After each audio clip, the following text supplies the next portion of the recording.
around, I don't think half of you would be able to see me if I did that. Well, hello everybody, I am a transgender stand-up comedian. I would normally say it's not really stand-up comedy because I'm so small, but my girlfriend informed me that that's a terrible joke. So, I'm not going to say it.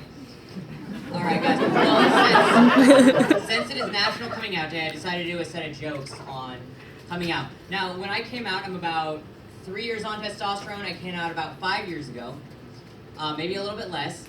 But when I came out, the first thing I did, just like everyone else is, I called my mother. And I was like, hey mom, guess what, I'm a boy.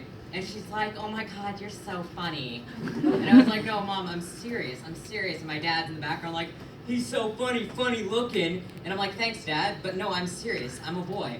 Of course, this sparked a whole bunch of different things, you know. It sparked mostly my mom calling me up almost every day and asking me if I changed back.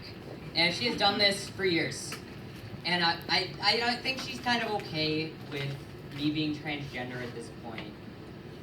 Except for I think she's more upset about the fact that every single time I go to visit her and she has friends over, that they go, oh, who's this pretty girl in the picture? And I immediately go, oh, that's my twin sister. We keep her locked up in the basement. And then the next question that comes up is, well, why aren't there any pictures of you? And I was like, who do you think was locked up in the basement for the first 20 years? Coming out was an interesting thing, especially at work. And I worked at Walmart when I first came out. So it was already kind of hard telling everyone that works there that I'm coming out, especially since they get fired every other day. So my biggest, strongest memory of coming out at Walmart is the same day that I came out. And Walmart, you're not allowed to discriminate. Like, it's just in their policy. They're not allowed to. So the very first day I come out, they get on the loudspeaker to tell me to go up to help cashier. And my manager goes, we need Lynn. What's his name again? And I hear chattering in the background, and all of a sudden I hear, Mufasa, up to the front stage. It's close enough. Applying to jobs is another different thing. You have to come out to people until your name or gender marker changed. So I applied to work at IHOP.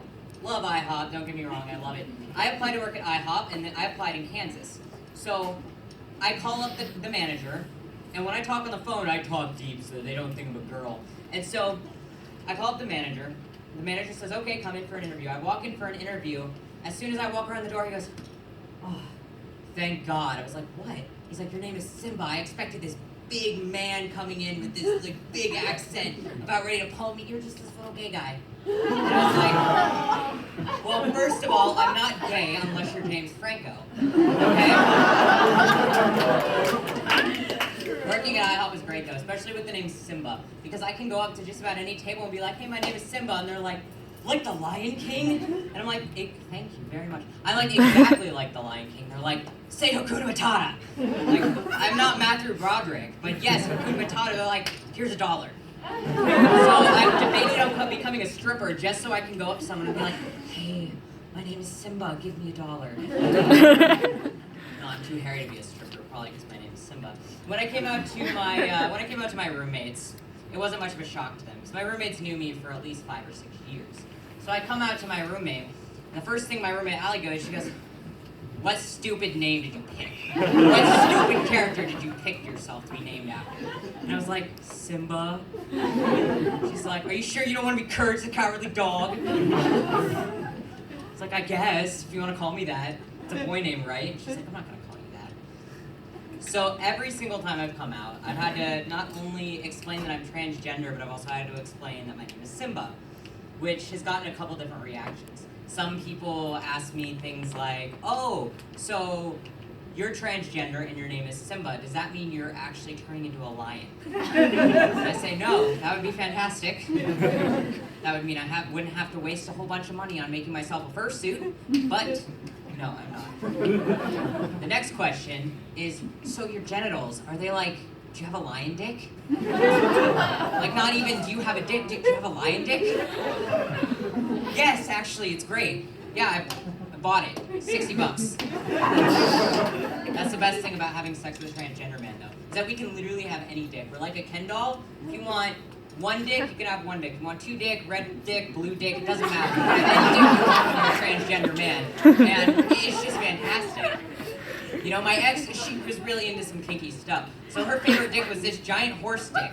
And one time, we're in the middle of doing our thing, and all of a sudden, we get this, the door just flings open, and they stop, and it's her roommate, and she's just like, "That's so cool. How you fit that whole thing in there?" Oh my God. Yes, yeah, I know, it's kind of terrible, but she liked it, that's what was important, right? It didn't help that she was 6'1", too. I always seem to date taller women than I am. I always joke that it's because I need to climb them like a tree, because you know I'm a cat. But that never really goes over very well, because then people think I'm being sexual. No, I literally mean I have to climb them so I can see far away, like the Pride Rock. It's great. Anyways, everybody, that's my show, that's my setup, that's my everything. I was going to originally give them like a Facebook thing and be like, "Oh yeah, I do this and that." I don't do anything. So everyone that comes up and they're just like, "Oh man, I have a master's in physiology." I don't know if that's a thing, but I have a master's in it. And I'm like, I sit on my ass and watch YouTube all day. That's what I do all day. That's what I have a master's in. Anyways, guys, thanks for coming in.